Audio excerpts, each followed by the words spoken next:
Hi friends, green and red ഫേസിലേക്ക് എല്ലാവർക്കും ഒരിക്കൽ കൂടി സ്വാഗതം. ഇന്ന് നല്ല കിട്ടിയിട്ടുള്ള ഒരു സൈഡ് ഡിഷാണ് നമ്മൾ തയ്യാറാക്കാൻ പോകുന്നത്. പുതിന ചിക്കനാണ്. അപ്പോൾ നമ്മുടെ ദോശ, ഇഡലി, അപ്പം, ചപ്പാത്തി, ചോറ് എന്തിൻ്റെ കൂടെ വേണമെങ്കിലും കഴിക്കാവുന്ന ഒരു സൈഡ് ഡിഷാണ്.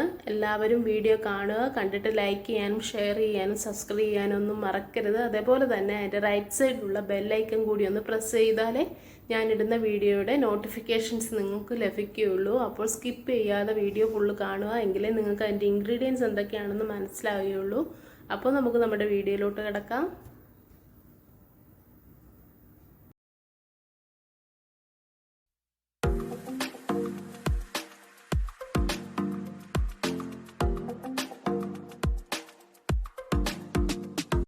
അപ്പോൾ ഇതേപോലൊരു കടായിയാണ് ഞാനിവിടെ എടുത്തിട്ടുള്ളത്. അതിലേക്ക് ഞാൻ ആവശ്യത്തിന് ഓയിൽ ഒഴിച്ച് കൊടുത്തിട്ടുണ്ട്. അതിലേക്ക് ഞാൻ പെരിഞ്ജീരകമാണ് ആദ്യമായിട്ട് ചേർത്ത് കൊടുത്തിട്ടുള്ളത്. നമുക്ക് ഈ പെരിഞ്ജീരകം ഒന്ന് ചൂടായിട്ട് വരുമ്പോൾ അതിലേക്ക് വെളുത്തുള്ളിയും കട്ട് ചെയ്ത് വെച്ചിട്ടുള്ള വെളുത്തുള്ളിയും കറിവേപ്പിലയാണ് ചേർത്ത് കൊടുത്തിട്ടുള്ളത്. ഇനി ഞാൻ അടുത്തതായിട്ട് ചേർക്കാൻ പോകുന്നത് സവാളയാണ്. ഒരു സവാള ഒന്ന് ചെറുതായിട്ട് കട്ട് ചെയ്തെടുത്തിട്ടുണ്ട്. അപ്പോൾ അതുകൂടി ചേർത്തൊന്ന് വഴറ്റിയെടുക്കാം. അപ്പോൾ സവാള പെട്ടെന്നൊന്ന് വഴണ്ടി വരാനായിട്ട് നമുക്ക് അതിലേക്ക് കുറച്ച് ഉപ്പ് ചേർത്ത് കൊടുത്താൽ മതി. വളരെ ഈസി ആയിട്ട് പെട്ടെന്നൊന്ന് വഴണ്ടി കിട്ടാനായിട്ടാണത് കേട്ടോ. അപ്പോൾ എല്ലാവരും ഉപ്പൊക്കെ ചേർത്ത് കൊടുത്താൽ മതി, പെട്ടെന്ന് വഴണ്ടി കിട്ടും.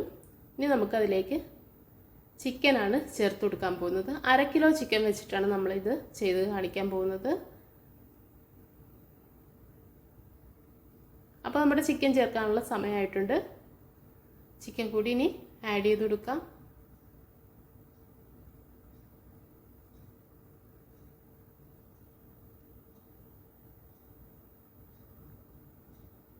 അപ്പോൾ ഇത് നന്നായിട്ടൊന്ന് മിക്സ് ചെയ്തിട്ട് നമുക്ക് അടച്ചു വെച്ച് നമുക്ക് വേവിക്കാം. വളരെ ചെറിയ തീയിൽ വേണം ഇത് വെന്ത് കിട്ടാനായിട്ട്.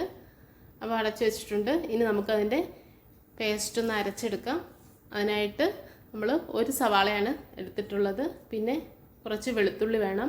പിന്നെ ഒരു കഷ്ണം ഇഞ്ചി, പച്ചമുളക്, പിന്നെ ഒരു പിടി മല്ലിയില വേണം. പിന്നെ 2 പിടി പുതിനയിലയുമാണ് ചേർക്കുന്നത്. ഇനി നമുക്കതിലേക്ക് കുറച്ച് കുരുമുളക് കൂടി ചേർത്ത് കൊടുക്കാം.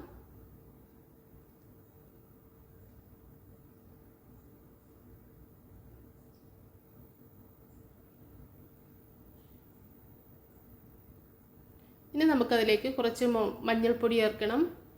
പിന്നെ ഗരം മസാല, പിന്നെ അതിനുശേഷം കുറച്ച് മല്ലിപ്പൊടി കൂടി ചേർത്ത് കൊടുക്കുകയാണ്. അപ്പോൾ നമ്മുടെ ഡിസ്ക്രിപ്ഷനിലൊന്ന് ചെക്ക് ചെയ്ത് കഴിഞ്ഞാൽ അതിൻ്റെ ഡീറ്റെയിൽസ് ഒക്കെ ഞാൻ അവിടെ കൊടുത്തിരിക്കും. എല്ലാവരും ഒന്ന് പോയി നോക്കണം. അപ്പോൾ ഇനി ഞാനതിലേക്ക് ആവശ്യത്തിന് വെള്ളം കൂടി ഒഴിച്ചിട്ട് നന്നായിട്ടൊന്ന് അരച്ചെടുത്തിട്ട് ഇപ്പോൾ വരാം. ഇതേപോലെ നന്നായിട്ട് നല്ല പേസ്റ്റായിട്ട് അരച്ചെടുത്തിട്ടുണ്ട്. ഇനി അപ്പോൾ നമ്മുടെ ചിക്കനും ആ ഉള്ളിയും ഒന്ന് നന്നായിട്ട് വെന്ത് വന്നിട്ടുണ്ട് കേട്ടോ. അതിലേക്ക് നമുക്കിനി ആ പേസ്റ്റ് കൂടി ചേർത്ത് കൊടുക്കാം. നന്നായിട്ടൊന്ന് മിക്സ് ചെയ്യാം.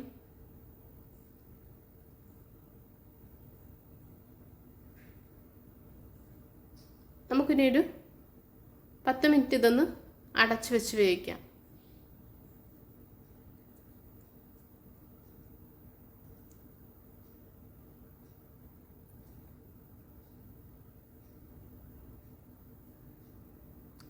അപ്പോൾ ഒരു 10 മിനിറ്റൊക്കെ ആയിട്ടുണ്ട്. ഞാനൊന്ന് ഓപ്പൺ ചെയ്ത് നോക്കുകയാണേ.